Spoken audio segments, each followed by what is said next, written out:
नमस्कार, मैं अभिषेक। आप देख रहे हैं एनबीसी 24 न्यूज़। बिहार में एमएलसी चुनाव के बिगुल बज चुके हैं। लगातार सीट बंटवारे को लेकर वार पलटवार हो रहे थे। इसी बीच आपको बता दें कि आज बीजेपी और जदयू की तरफ से प्रेस कॉन्फ्रेंस बुलाया गया था पटना के होटल चाणक्य में, जिसमें घोषणा कर दी गई किसको कितना सीट मिलेगा। इसी बीच आपको बता दें कि बीजेपी को 13 सीट मिलेंगे, जिसमें एक सीट एलजेपी को देना पड़ेगा और वहीं 11 सीट जदयू को दिए जाएंगे, जिसमें मुकेश सहनी और जीतन राम मांझी को एडजस्ट करना होगा।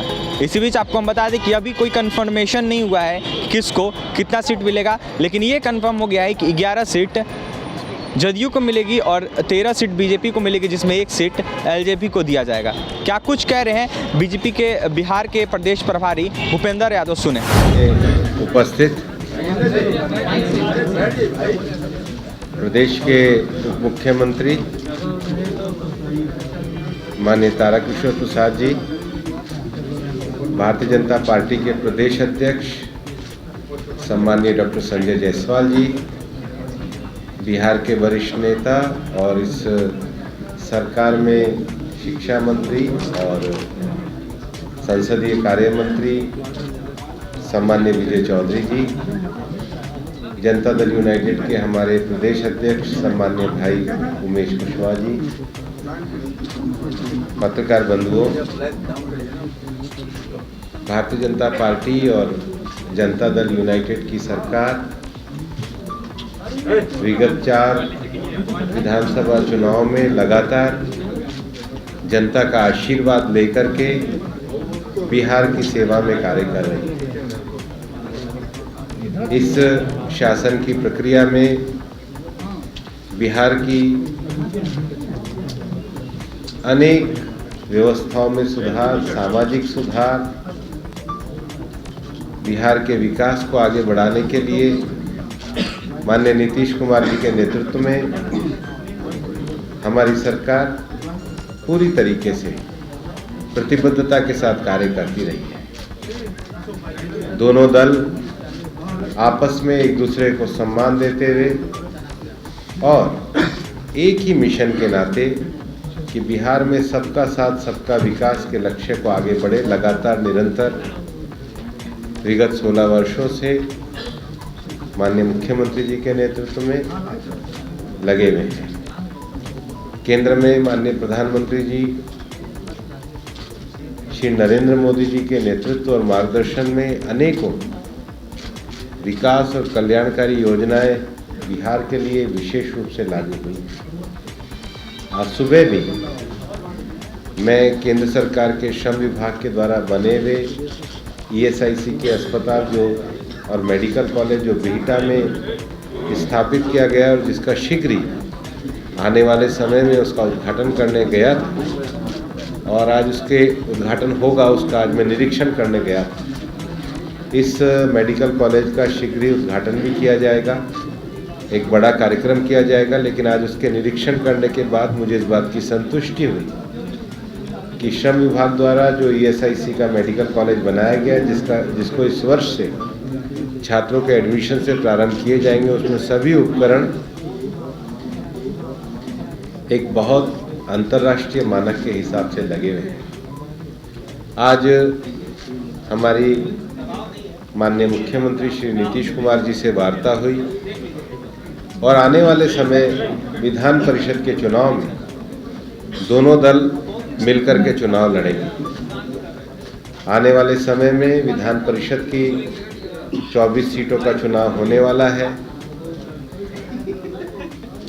13 सीटों पर भारतीय जनता पार्टी और उसमें से एक सीट भारतीय जनता पार्टी लोक जनशक्ति पार्टी, जिसके अध्यक्ष श्री पशुपति पारस जी हैं। पशुपति पारस जी की लोक जनशक्ति पार्टी को एक सीट देंगे। 11 सीटों पर जनता दल यूनाइटेड ने लड़ने का तय किया। आपसी सहमति से हमारा ये निर्णय हुआ है और इस प्रकार से 11 सीटें जनता दल यूनाइटेड, 13 सीट, लेकिन उसमें से एक सीट भाजपा अपने सहयोगी को देगी, तो 12, 11 और 1 इस क्रम में हम लोग इस विधान परिषद चुनाव को लड़ेंगे। और हमारा ये मानना है कि विगत 4 चुनाव में जिस प्रकार से बिहार की जनता ने हमको आशीर्वाद दिया है, विधान परिषद चुनाव में भी जनता का समर्थन और आशीर्वाद हमारे इस मजबूत गठबंधन को मिलेगा। मैं विजय चौधरी जी से भी आग्रह करूंगा कि वो भी जदयू की ओर से आपको इसके बारे में समझाएं। तो आपने सुन लिया भूपेंद्र यादव का क्या कुछ कहना था। उन्होंने घोषणा कर दी है कि किसको कितना सीट मिलेगा। इसी बीच बिहार के शिक्षा मंत्री विजय चौधरी ने बता दिया कि कहां से कैंडिडेट हम उतार रहे हैं। सुने विजय चौधरी क्या कुछ कह रहे हैं। तो स्वाभाविक रूप से इन्हीं का पहले पढ़ते हैं कि भारतीय जनता पार्टी लड़ेगी जिन 12 सीटों पर, 12 और 1 13 जो पारस जी का है।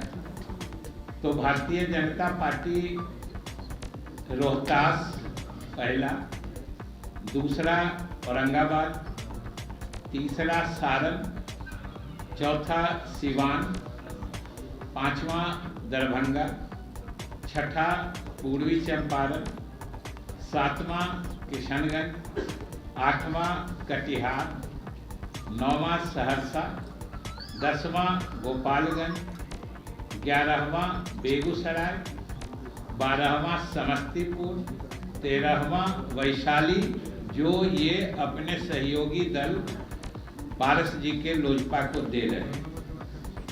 अब इसके अलावा जो 11 सीटें हैं जो जनता दल यू लड़ेगी, उसमें पहला है पटना, दूसरा भोजपुर, तीसरा गया, चौथा नालंदा, पांचवा मुजफ्फरपुर, छठा पश्चिम चंपारण, सातवां सीतामढ़ी, आठवां भागलपुर, 9वां मुंगेर, 10वां नवादा, 11वां मधुबनी।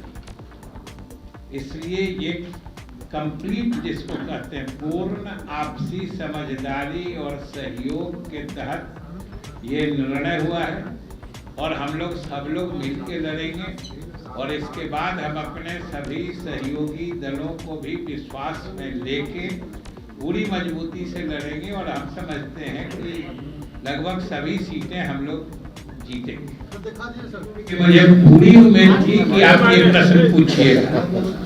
हमने कह दिया कि ये भाजपा और जदयू का समझौता हो चुका है और हम लोग अपने अपने सहयोगी दलों को भी विश्वास में लेंगे। तो सीट देके विश्वास में लेंगे या विश्वास में लेंगे? हमने विश्वास में लेंगे कह दिया ना, ये तो हमारे विश्वास पर निर्भर करता है। तो मुकेश सहनी ने कहा कि अगर सीट नहीं मिलता है तो 2400 सीट पर हम लोग चुनाव लड़ेंगे। हम विश्वास में लेंगे। नहीं होगा सर आप लोग के अलायंस को? हम विश्वास में लेके सबको चलेंगे। वो 4 सीट पर कौन लड़ेगा, आप या मुकेश सहनी जी? वो अभी आज का विषय नहीं। अभी तो विधान परिषद की बात आज हो रही विधान है, परिषद की तो आप लोग सभा की तरफ कहाँ चलेगा? मतलब सर नाराज नहीं हो जाएंगे अलायंस? नहीं, सब हम विश्वास में लेके करेंगे। नाराज किसको नहीं हो जाएगा? विश्वास में आने से कहीं कोई नाराज होता है? बताइए। टूटने की भी संभावना है सहनी बोल रहे हैं कि 24 सीटों पर लड़ूंगा। और किसी का कोई प्रश्न है? और कोई प्रश्न? हाँ जी, समय आने पे कर देंगे। भले आपने प्रश्न पूछे ही दिया, तो शिक्षकों को शराब माफियाओं से लड़ने के लिए नहीं कहा गया है। हम आप सब लोगों से यही निवेदन करेंगे कि इसमें कोई कंफ्यूजन क्रिएट कराने की स्थिति नहीं बननी चाहिए। बात साफ है कि ये कोई नई बात तो है नहीं। पूरी बिहार सरकार की तरफ से बिहार की जनता से, बिहार के नागरिकों से अपील किया जा चुका था कि जहां कहीं कोई आपको शराब पीते नजर आए, कोई शराब में व्यापार करते नजर आए, कोई शराब का स्टॉक रखे पता चले आपको, तो उसकी सूचना आप सरकार को दीजिए। सरकार आपका नाम, आपका पता गोपनीय रखेगी और कार्रवाई करेगी। जब पूरे बिहार सरकार की तरफ से बिहार के सभी नागरिकों से अपील किया जा चुका था, तो हमारे शिक्षक क्या नागरिक के पूरे घेरे से बाहर हैं क्या? उनके लिए भी पहले ये होता नहीं प्रभावित था। सवाल है सरकार की तरफ से सभी नागरिक, आपसे भी अनुरोध है कि आपको कोई शराब पीते दिखे तो आप बताइएगा, सरकार कार्रवाई करेगी। तो अगर शिक्षा विभाग ने अपने कर्मचारियों या अपने विभाग के साथ काम करने वाले लोगों को ये कहा है कि शराबबंदी को सफल बनाने में अपना सहयोग दीजिए, तो आपको इसमें अव्यवहारिक क्या लगता है? पहली बात। दूसरी बात, किसी शिक्षक को तो कोई टारगेट नहीं दिया गया है कि आप इतना दिन इतना को पकड़वाइए, या आप नहीं पकड़वाइएगा तो कार्रवाई होगी। ये तो सामान्य जो सरकार की तरफ से पहले अपील की गई है, उसको विभाग ने इंटरनल सर्कुलेशन में शराबबंदी को सफल कराने के लिए कहा है। ये तो अगर उनको दिखेगा तो सूचना देंगे, नहीं दिखेगा नहीं देंगे, इसमें कोई बाध्यता तो है नहीं। तो आपने सुन लिया है, विजय चौधरी ने साफ साफ बता दिया है कि कहां से बीजेपी का कैंडिडेट उतर रहा है और कहां से जदयू का कैंडिडेट उतरेगा और कहां से एलजेपी अपना एक कैंडिडेट उतारी। क्या कुछ कहना था भूपेंद्र यादव का और विजय चौधरी का आपने सुना है। और भी तमाम खबरों के लिए बने रहे NBC 24 न्यूज़ के साथ। हमारे चैनल को सब्सक्राइब करें, पेज को लाइक करें। बहुत बहुत धन्यवाद।